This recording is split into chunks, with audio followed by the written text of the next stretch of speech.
10 रुपए से 36,000 saving trick, small money big saving, daily saving challenge और 10 रुपए से 36,000 तक कैसे बनाएं। सबसे पहले तो आप ये देखिए कि क्या है। ये है 10 रुपए का नोट। लेकिन अगर मैं आपसे पूछूं कि इस 10 रुपए के नोट से क्या आता है, तो आप क्या कहेंगे? क्या आ सकता है इससे?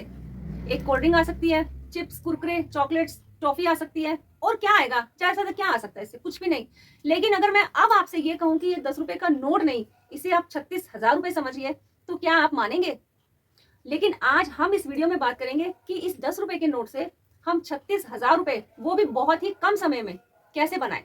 वो 36,000 रुपए जब हम 10 रुपए के नोट से बनाएंगे तो हमारे कितने काम आएंगे। जैसे कि आपने कोई छोटा मोटा उधार ले रखा होगा तो आप वो उधार चुका सकती हैं। अगर आप चाहती हैं कि आपके दिन त्योहार अच्छे से निकले तो वो निकल सकते हैं। अगर आप चाहती हैं कि आप लोन और डेबिट कार्ड के चक्कर में ना पड़े तो वो भी आप आराम से कर सकती हैं। और तो और अगर आप चाहती हैं कि आपका थोड़ा सा इमरजेंसी फंड तैयार हो जाए तो वो भी काम आ सकते हैं। कितने काम आ सकते हैं सिर्फ एक 10 रुपए के नोट से 36,000 रुपए, जो हमने बहुत ही कम समय में बनाए हैं। तो क्या आप पूरा प्लान समझना चाहेंगे? तो अगर आप चाहती हैं कि ये सारे प्लान सिर्फ 10 रुपए से लेकर 36,000 तक के सफर में चलना है मेरे साथ, तो आप इस वीडियो पे अभी कमेंट करिए कि हाँ, मैं प्लान समझना चाहती हूँ। अब हम शुरू करते हैं इस वीडियो में कि अगर हमें अर्जेंट किसी पैसों की जरूरत पड़ जाए और हमारे पास ना हो तो हम क्या करते हैं। हम सबसे पहले लोन की तरफ भागते हैं, कर्जों की तरफ भागते हैं, रिश्तेदारों की तरफ भागते हैं। लेकिन ये 10 रुपए का नोट आपको इन सब चीजों से बचा सकता है। आप नजरें उठा के चल सकती हैं, आपको किसी के आगे हाथ नहीं फैलाना पड़ेगा, यहाँ तक कि आप कर्जे के दबाव में भी नहीं पड़ेंगी। सिर्फ कौन बचाएगा आपको? ये 10 रुपए का नोट। तो अब शुरू करते हैं वीडियो। नमस्कार दोस्तों, मैं हूं ज्योति आनंद। आप देख रहे हैं पसंद चले गृहिणी की बात जो सिर्फ गृहिणी की। सबसे पहले आपसे छोटी सी गुजारिश है कि अगर आप फाइनेंशियली मजबूत होना चाहती हैं तो चैनल को जरूर सब्सक्राइब कीजिएगा, और वीडियो के एंड में अगर वीडियो अच्छा लगा है तो लाइक कीजिएगा, और अपने कीमती विचार और सुझाव कमेंट बॉक्स में जरूर दीजिए। चलिए आप शुरू करते हैं 10 रुपए से 36,000 कैसे बनाएगा सफर। देखिए, हम गृहिणियां होती हैं, हर चीज हमारे हाथ में होती है। घर का पूरा बजट तो मान लो हमारे हाथ में होता है। अब मान लीजिए आप मार्केट गई हैं, चलो एग्जाम्पल के तौर पे आपने सब्जी खरीदी, सब्जी लेने जा रही है, वहां पे आपने बार्गेनिंग करी। जैसे कि 50 रुपए किलो टमाटर थे तो आपने 40 रुपए किलो करवा लिए, तो 10 रुपए आपके बचे। लेकिन आप ये मान के चलिए कि आपने 50 रुपए किलो ही खरीदे हैं, 10 रुपए आपने वहां से बचा लिए। अब आप अगर आपके घर से मार्केट तक का सफर पैदल तय हो सकता है तो आप पैदल जाइए, 20-30 रुपए रिक्शे के वहां बचा लीजिए। एक तो पैदल चलने से आपका शरीर भी ठीक रहेगा, 10 दुकानें भी आपकी नजर में आती जाएंगी। हो सकता है आपको कोई और चीज समझ में आ जाए जो वहां से महंगी लगती है और यहाँ से सस्ती लगती है, तो चलते चलते आप वहां पे बार्गेनिंग करा के वहां से ले सकती हैं।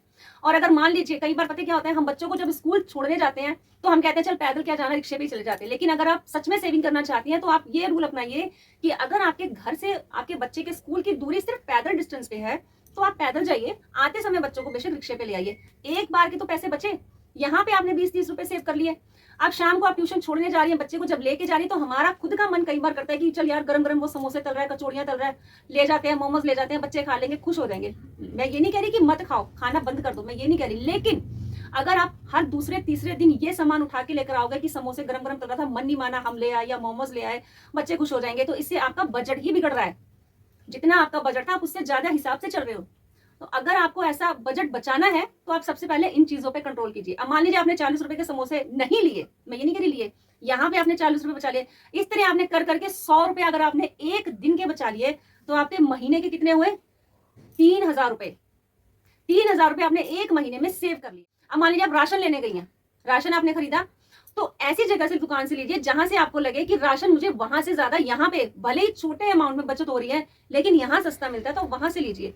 जरूरत की चीजें हमेशा खरीदिए, जो घर में रखी हैं वो चीजें मत खरीदिए। और हमेशा जब भी राशन लेने जाए, मैं बार बार कहती हूँ, किचन को चेक करके जाएं, फ्रिज को चेक करके जाएं कि कहीं वो चीज दोबारा ना हम खरीद लें जिससे हमारे पैसे वेस्ट हो जाएं। और कभी भी स्टॉक मत रखिए एकदम से सब्जी फल फ्रूट का, क्योंकि आधे हम खाते हैं उसके बाद आधे हम फेंक देते हैं, और जो फेंकते हैं ना वो सब्जियां नहीं होती, उसमें हमारे मेहनत के पैसे लगे होते हैं।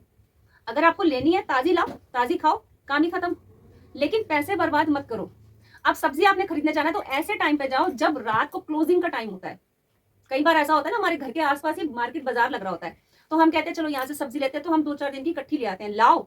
लेकिन अब ऐसे टाइम पे जाओ जब वो क्लोजिंग उनकी बंद करने का टाइम हो रहा, तो उससे क्या होगा, आपको बार्गेनिंग करने में बहुत आसानी हो जाएगी। और कई बार तो ऐसा होता है कि दुकानदार खुद से सस्ती में बोल देता है।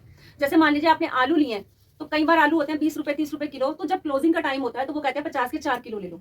आपके यहाँ पे भी, जहां पे आपने 3 दिन चलाने थे आलू, वहां पे आपने ले लिया, तो इकट्ठे आपकी यहाँ पे भी सेविंग हो गई। तो इस तरह से जाओ जहां पे आपकी सेविंग हो जाए। अगर आप सच में सेविंग करना चाहती हैं तो ये 10-10 रुपए बचा बचा के आप 100 रुपए का नोट दिन में खुद बचा सकती है, बिना एक्स्ट्रा कमाई किए, बिना इन्वेस्ट किए, बिना किसी स्कीम में लगाए। आपके हाथ में होगा और किसी को पता भी नहीं चलेगा, आप चुपचाप सेविंग करती रहेंगी। अब एक मेन पॉइंट बताती हूँ कि सेविंग करने, जब आप सेविंग करती हैं तो इन पैसों को आपने बिल्कुल ही, जैसे मान लीजिए जब हमने सेविंग स्टार्ट कर दी करनी, अब हमें लग रहा है कि हमने 4 से 5 महीने 6 महीने लगातार हमने सेविंग करी है, तो हमारे पास कुछ अमाउंट इकट्ठा हो गया। अब जो अमाउंट इकट्ठा हुआ उस पर नजर मत डालो। ये नहीं कि अब कोई दिन त्योहार आ रहा है तो साड़ी लेनी है, कुछ सामान लेना है तो उसमें से निकाल लेते हैं, या किसी की शादी ब्याह फंक्शन है तो उसमें से निकाल लेते हैं। नहीं, ये आपने किस लिए इकट्ठा किया है?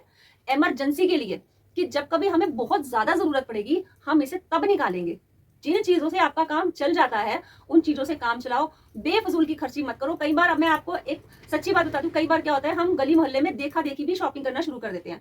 अब मान लीजिए जैसे हम देख रहे हैं कि गली में कोई सूट बेचने वाला है या साड़ी बेचने वाला है, तो हम आवाज सुन के बाहर जाते हैं, देख रहे हैं कि 2-4 औरतें खरीद रही हैं, हमारा मन भी करता है, लेकिन जब तक हम अपने आप को कंट्रोल करेंगे तो सेविंग हमारे हाथ में रहेगी। हम क्या करते हैं, हम अपने आप को कंट्रोल ही नहीं कर पाते। हम कहते हैं नहीं नहीं, वो सामने वाली कह रही है कि ले लो, सस्ते दे रहे हैं तो मैं भी ले ही लेती हूँ, पड़े रहेंगे, बाद में सिलवा लेंगे। क्यों पड़े रहेंगे? अगर यही 500 रुपए आप किसी और में, 500 से कम की तो सूट साड़ी आएगी नहीं ना। अगर आप यही 500 रुपए अपने इमरजेंसी फंड में डाल दोगे तो वहां पे और बढ़ेंगे ही ना।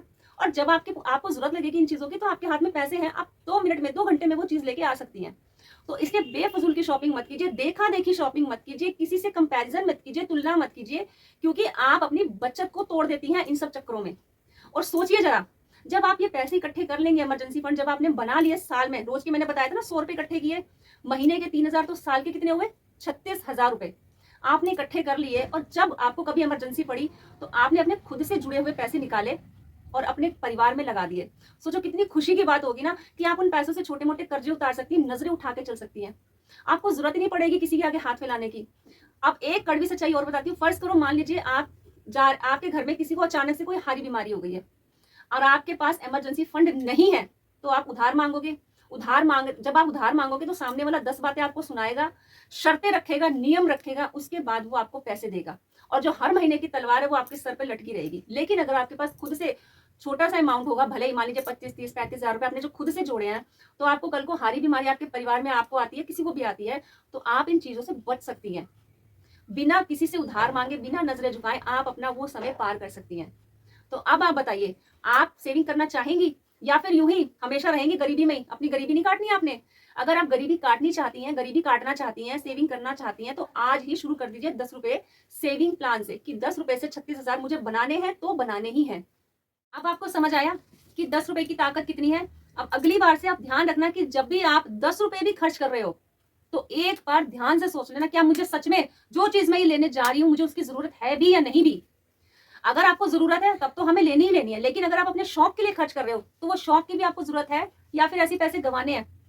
आप ये सोचिए कि 10-10 रुपए आप अपनी जरूरत को तो पूरा कर लो, लेकिन अगर आप शौक के लिए खर्च कर रहे हो, 10-10 रुपए कहते हैं ना, 10 रुपए तो है, लेकिन ये 10-10 रुपए आपको 36,000 तक ले जाएंगे।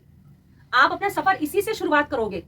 10 रुपए को छोटा मत समझना आगे से, और अब आपकी जेब में जो पैसे है ना उस टाइम आप मालिक हो, लेकिन जब आपने जेब से निकाल के सामने वाले को दे दिए तो समझो सामने वाला मालिक बन गया।